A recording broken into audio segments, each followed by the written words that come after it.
ini kita hari ini mau apa ya, diskusi tentang psychology of the NLP. Sebelum kita masuk ke materi ini, tanya dulu, apa alasan kalian masuk di psikologi dan speknya tuh mau kerja seperti apa? Boleh dari diri dulu atau aku masuk psikologi karena dulu suka bacain meme kayak kita apa sih, bukan tes official psikologi, tapi karena aku suka bacain pribadian orang, terus aku suka apa ya, kayak sampai sekarang ini tuh berkenal kayak gitu, jadi aku tertarik sama psikologi. Terus kalau aspek kerjanya, jujur aku belum kebayang banget apa, tapi kalau dari dulu mimpi aku sih jadi psikolog, cuma karena ya susah ya melihat gimana proses kerjanya, mungkin akan kerja dulu di video. Jadi kalau kerja di video nanti lanjut profesi apa sih? Profesi Alia mungkin supaya mengenai lebih dalam, karena aku tahu kalau lagi stres itu harus mengontrol diri. Jadi aku pengen bikin cara mengontrol diri aku supaya mengontrol diri. Jadi aku tertarik dalam psikologi, dan mungkin kalau kerja aku kedepannya aku pengen terkenal ke psikologi sih Kak, karena aku sukanya itu melihat anak-anak kecil, dan itu menurut aku sangat-sangat menarik. Jadi kalau selain dari sekolah Pengennya kalau kuat, pengennya kuat, contohnya gitu ya. Iya. Jadi saya coba iya. Jadi setelah materi boleh di scan dulu PDF.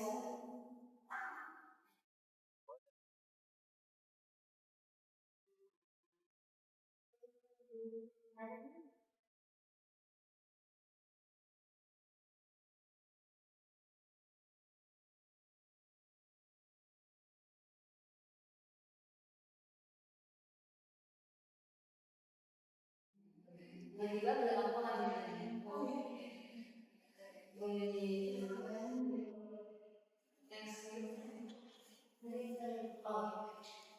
jadi kan tadi dia sama menjawab kalau misalnya wanita satu mau pakainya kirim anak bio ya kan.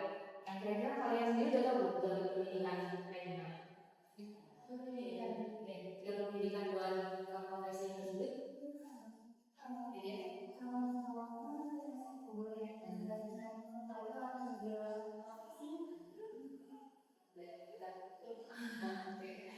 Nanti kita lanjutnya akan bahas lagi di mana di dalam pendidikan dari yang dalam pendidikan untuk ngomong banyak.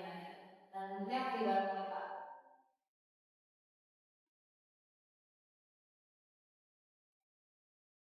Terima kasih sebelumnya. Jadi sebelum lanjut, sebenarnya tentang jalur pendidikan itu sudah sering banget dibahas. Biasanya sama dosen-dosen kita. Mungkin kalau kalian masih ingat, kalian udah pernah ngambil psikologi klinis kan? Mungkin udah pernah dibahas juga tuh acara pertemuan satu pertemuan duanya tentang jalur akademik yang ada di Indonesia ini, khususnya terkait dengan psikologi. Nah, untuk itu sebelum aku jelas lebih detailnya, aku pengen tahu dulu nih, kita bisa berhenti dulu dari studi kasus ini. Jadi nanti mulai aku bacain dulu. Jadi di sini ada seorang mahasiswa bernama Nadia, dia itu psikologi sekarang di semester 4. Nah, dia tuh aktif banget sama berbagai kegiatan kampus selama kuliah. Dia juga sering banget terlibat sama penelitian dosen, penelitian ilmiah, dan beberapa kali itu jadi panitia kegiatan pengabdian masyarakat yang diselenggarakan di kampusnya. Dan dia juga pernah membantu dosen modul psikoedukasi mengenai kesehatan mental remaja, dan merasa tertarik ketika berdiskusi mengenai teori-teori perilaku manusia, baik teori pengembangan juga dan kegiatan edukasi untuk masyarakat. Nah, selain aktif di bidang akademik, dia juga cukup sering menjadi fasilitator dalam kegiatan kelompok maupun pelatihan kampus, dan beberapa dosen menilai Nadia ini memiliki kemampuan komunikasi dan analisis yang baik. Namun saat mulai memikirkan jenjang pendidikan, setelah S1, Nadia masih merasa bingung mengenai jalur pendidikan psikologi yang paling sesuai dengan minatnya. Nah, boleh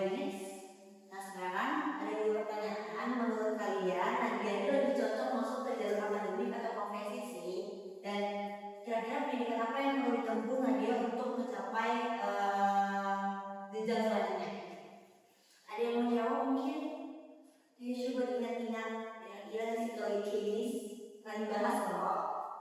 Apa boleh sekali lagi? Sekali lagi ya.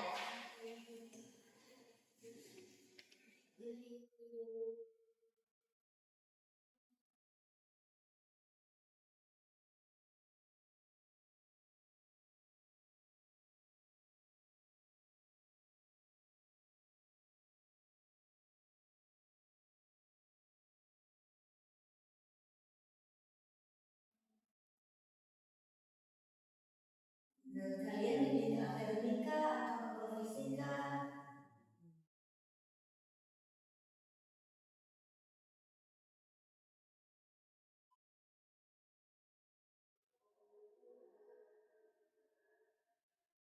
Kok enggak lebih ke psikologi nggak sih kak? Apa? Soalnya dia kayak belajar psikologi kayak edukasi, terus juga interaksi sama orang.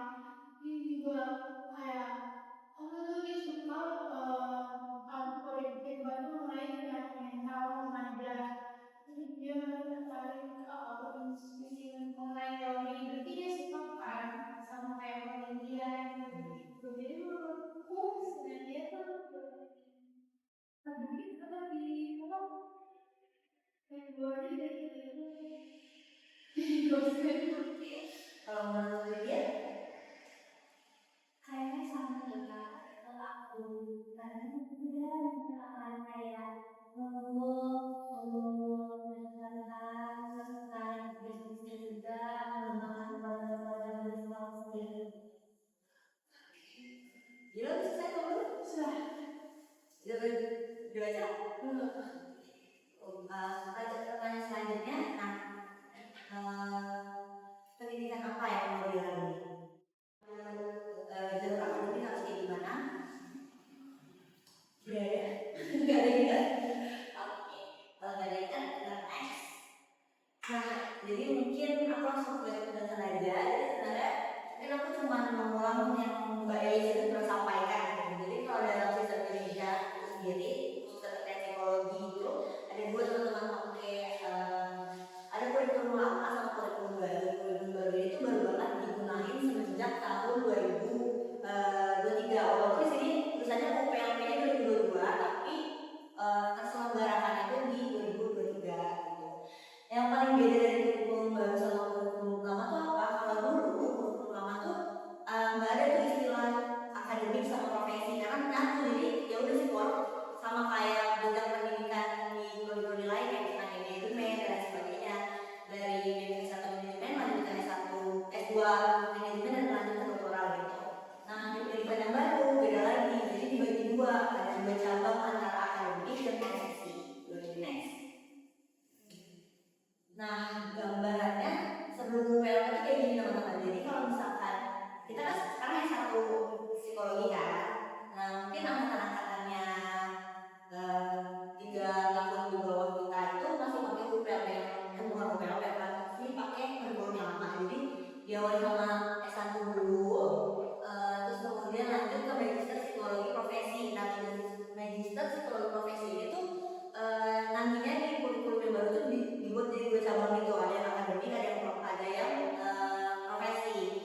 Makanya kalau misalkan kita lihat sarjana-sarjana S2 waktu magister psikologi S2 di tahun-tahun sebelumnya itu mereka tuh biasanya memperoleh gelar itu MPSI psikolog. Kayak dosen-dosen kita Mbak Bunga, Mbak Eli itu kan ada tulisannya MPSI psikolog kan. Karena sebenarnya dari satu kali pendidikan itu dapat 2 gelar sebagai psikolog dan gelar sebagai magister psikologinya gitu. Barulah nanti lanjut ke doktoral psikologi. Nah kalau di kurikulum sebelumnya magister psikologi itu udah bisa jadi dosen plus bisa juga praktek gitu. Walaupun kalau misalnya praktek harus dikembangin lagi sih, maksudnya kayak harus pelatihan dan sebagainya. Nah ini tuh lebih detail ya. Jadi kalau misalnya jalur pendidikan dan karir akademik sesuai sama tadi yang kasusnya dari dia kan tadi kalian bilangnya kayaknya lebih cocok ke jadi dosen gitu ya kan, dibandingkan jadi praktisi yang psikolog, layani psikolog gitu kan. Nah berarti dia cocoknya untuk jalurnya kayak gini teman-teman. Jadi dimulai dari S1 itu sebenarnya secara maupun yang sebelum dan sekarang sarjana psikologinya sama, maksudnya kayak gak beda jauh lah, paling yang bikin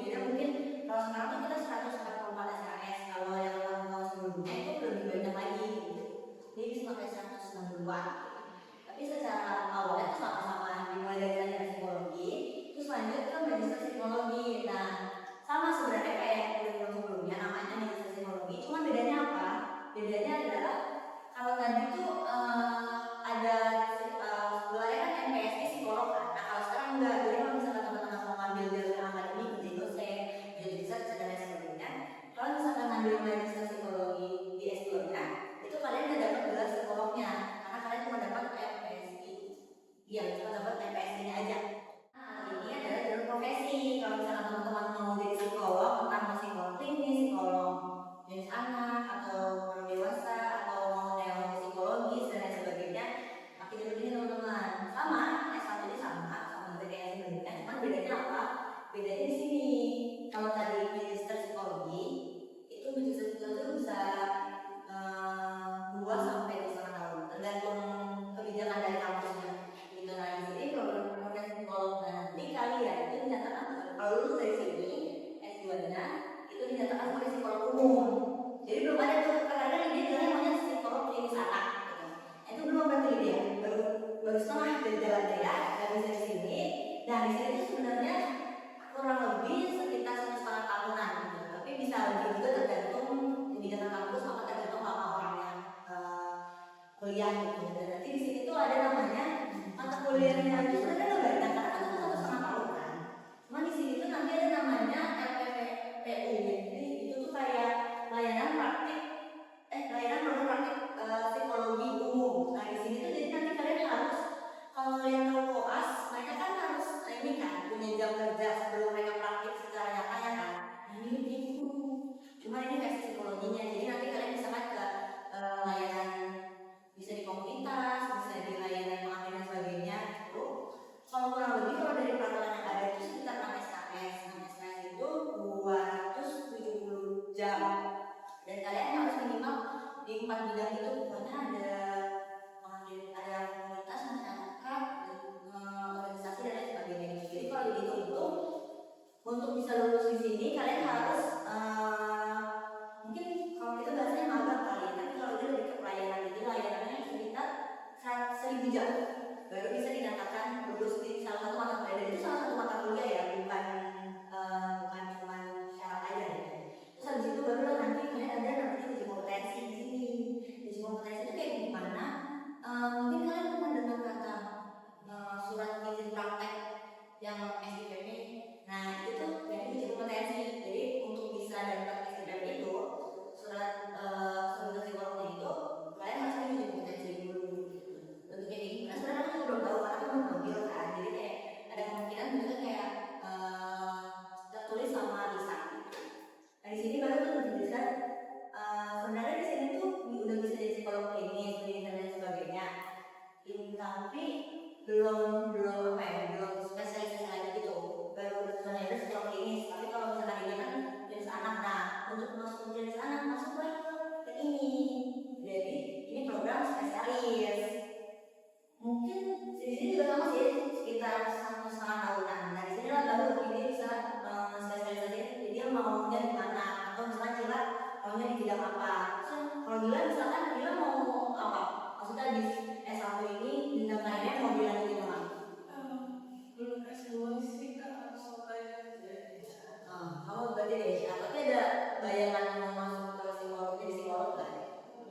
Iya kan? Berarti tadi kalau misalnya itu Gila bisa masuk ke yang akademik gitu. Nah di spesialis ini kalian lebih detail lagi dan sebenarnya belajarnya mirip-mirip kayak ini mungkin ya, cuma itu tuh lebih benar-benar dihadapin sama kasus-kasus langsung yang lebih spesifik sesuai sama bidang yang mau kamu ambil gitu. Barulah ke subspesialis gitu. Nah subspesialis ini bisa 1,5 tahun sampai 2 tahunan tergantung kampusnya sih.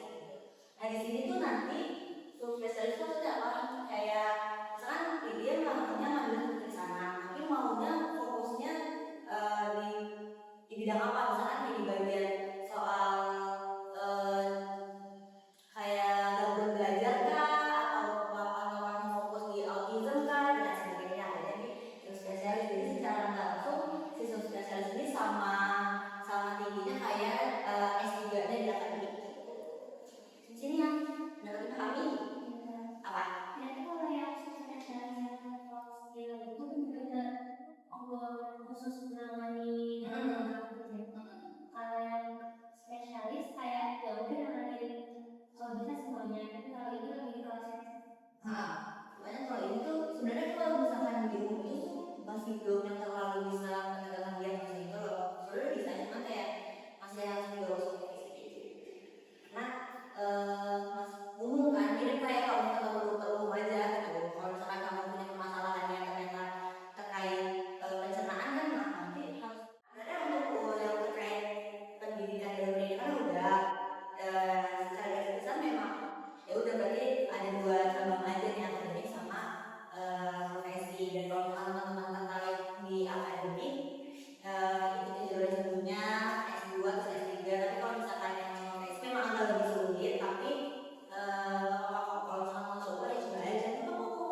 nilai-nilai namanya, terus berrelasi, dan sebenarnya berkaitan keseluruhan itu berkaitan ya karena ada di budaya beragam di mana kita kan ketemu klien dari berbagai apa ya dari suku budaya berbagai permasalahan berbagai bentuk terus dari si kalau kita itu juga berkaitan dengan permasalahan yang dihadapinya terus juga dengan perkembangan zaman gimana sekarang teknologi udah makin canggih juga nanti AI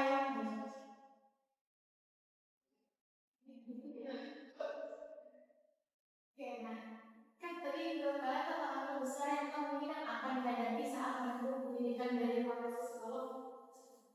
Kan sekarang kita penting, sekarang jawab kalian atau setuju atau tidak setuju. Nilai akademik yang tinggi belum tentu membuat seseorang atau setuju atau setuju atau tidak. Apa nih? Mulai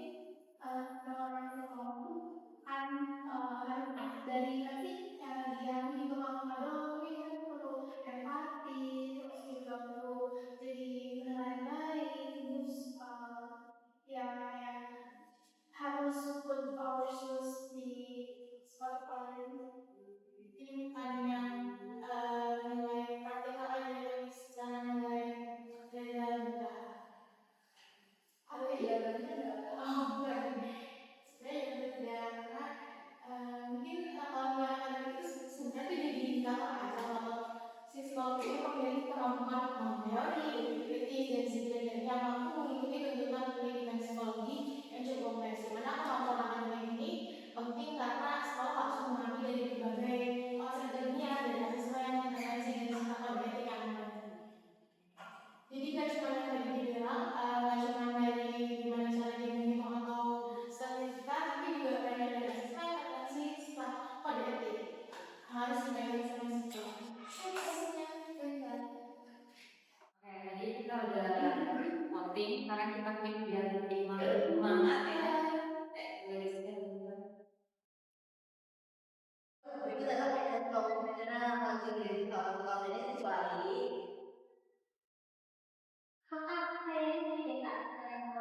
ya cepetan dari mana ini? Nah, kalau jawabannya menurut kalian yang mana penting gitu? Melakukan intervensi psikologi. Oh, siapa yang jawab ayo? Kecuali tolong dibaca dulu kecualinya. Menurut Lydia, kita belum jawab. Yang mana nih?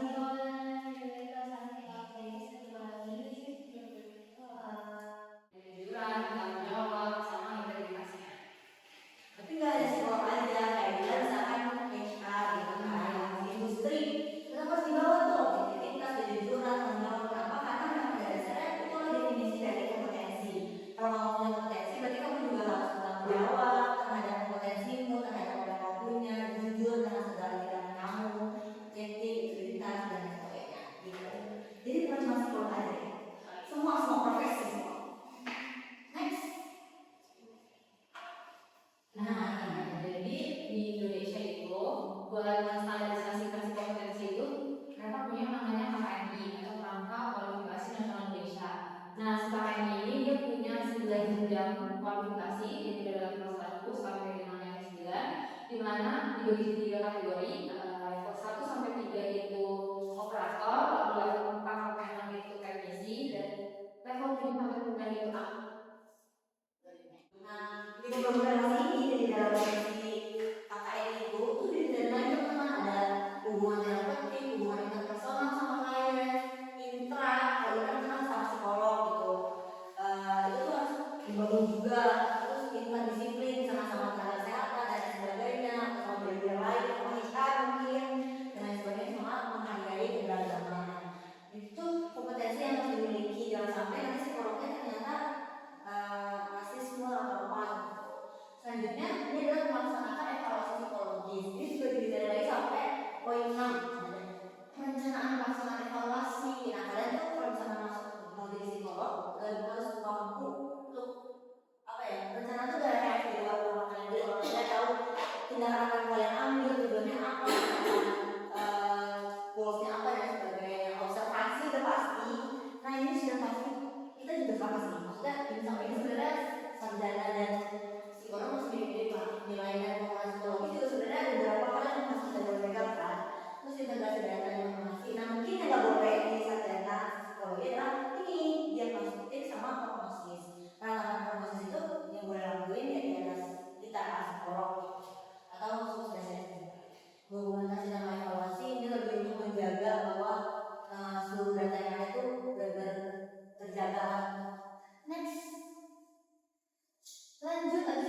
sama intervensi. Nah, bedanya apa? Kalau intervensi itu berarti adanya perubahan perilaku ya. Jadi ada proses mengubah perilaku kamu dari perilaku yang lebih baik. Nah, jadi di sini ada sama sih perencanaan intervensi, pelaksanaan intervensi, terus evaluasi sama penyelenggaraan intervensi.